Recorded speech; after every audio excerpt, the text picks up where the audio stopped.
When the Government of National Unity, GNU, was cobbled together after the 2024 elections, it was sold to South Africans as a bold reset, an answer to years of stagnation, corruption, and deepening inequality. A miracle of democracy, some called it, but 1 year in, the miracle has started to look like a managed illusion. Yes, there have been bright spots.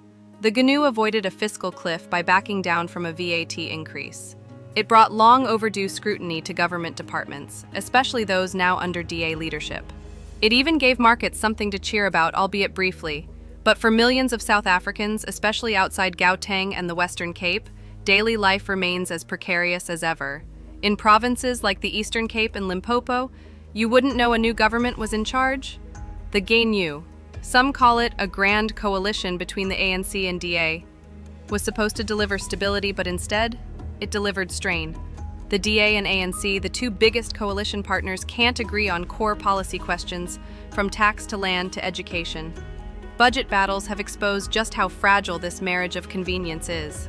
Smaller parties like UAT have already walked away, fed up with being sidelined. There is still no formal coalition agreement, no roadmap, and no accountability framework. We are watching a national experiment unfold in real time, and there is no safety net.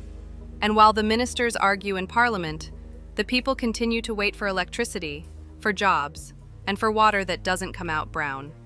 Take the Eastern Cape. According to Stats SA, nearly 90% of schoolchildren there rely on government-provided nutrition. About 2/3 of households receive social grants. That's not a social safety net, that's survival. In KZN, where the MK party upended the ANC's grip on power, which has seen the provincial leadership hop into bed with the IFP, NFP, and DA to run a minority government in the province, service delivery has flatlined. Municipalities are paralyzed. Political infighting has spilled into the streets in the form of protests, with residents still waiting for basic infrastructure that was promised long before the GNU came to power.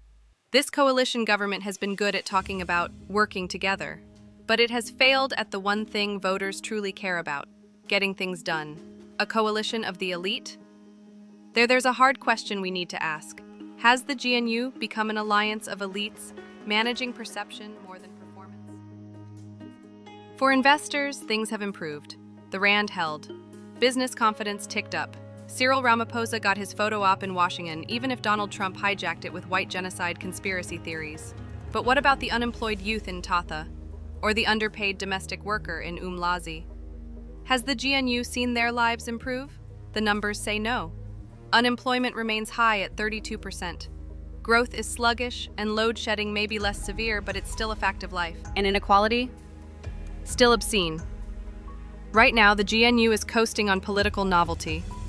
But that won't last. Without delivery, unity becomes irrelevant. And the longer the coalition fails to show tangible results, the more frustrated voters grow. 1 year into the GNU, the verdict is sobering.